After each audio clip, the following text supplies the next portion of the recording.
அனைவருக்கும் வணக்கம். இந்த வீடியோல மகிஷாசுர மர்தினி அம்மன் கோயிலை பத்தி தான் பார்க்க போறோம். இந்த மாதிரி இன்ட்ரெஸ்டிங்கான இன்ஃபர்மேஷன் நீங்க தெரிஞ்சுக்கணும்னா நம்மளுடைய சேனலை சப்ஸ்கிரைப் பண்ணிக்கோங்க.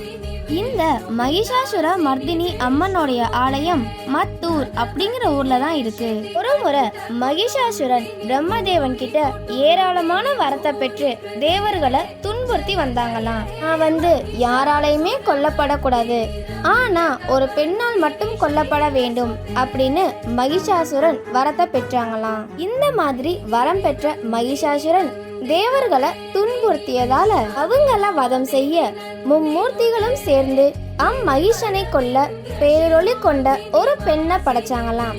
அந்த பெண்ணுக்கு அவங்களுடைய சக்தியை கொடுத்தாங்களாம். மற்ற தேவர்களும் அவங்களுடைய படைக்கருவியை கொடுத்து அவங்களுக்கு உதவுனாங்களாம். அவங்க தான் மகிஷாசுரனை கொன்னு தேவர்களை காப்பாத்தினாங்க. அதனால அவங்களுக்கு மகிஷாசுர மர்தினி அப்படின்னு பேரும் வழங்கப்பட்டிருக்கு. இந்த மகிஷாசுர மர்தினி அவங்களுடைய 8 கரங்கள்ல, அதாவது சங்கு, சக்கரம், வில், அம்பு, கத்தி, கேடாயம், திரிசூலம் இது எல்லாத்தையும் ஏந்தி உயரமாக கம்பீர நிலையில நின்று அருட்கடாட்சம் புரிவதையும் பார்க்க முடியும். இந்த அம்பிகையோட பாதங்கள் கீழே திரிசூலம் குத்த எருமை உருவத்துடன் மனித முகம் உள்ள மகிஷாசுரன் 2 கரங்களோட நின்ற நிலையில் இருக்காங்க. வலது பக்கம் அவங்களுடைய துண்டுபடுத்திய எருமை தலை கீழே கிடக்கு. வாளின் பக்கமாக அன்னையின் வாகனமான சிம்ம அந்த அசுரனை தாக்குவது போன்ற காட்சி உள்ளது.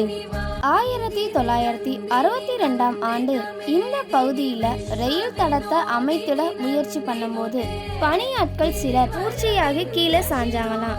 அதுக்கப்புறம் இங்க வரவங்க எல்லாமே மயங்கி விழுந்துட்டாங்களாம். அப்படின்னு உணர்ந்த மத்தூர் மக்கள் அந்த இடத்திற்கு சக்தி மேடு அப்படின்னு பேர் வச்சாங்களாம். அதுக்கப்புறம் யாருமே அந்த இடத்துக்கு போறதுக்கே பயந்தாங்களாம். மறுபடியும் கடவுளை வேண்டியபடியே சில ரயில்வே பணியாளர்கள் அங்க பாதை வெட்டினாங்களாம்.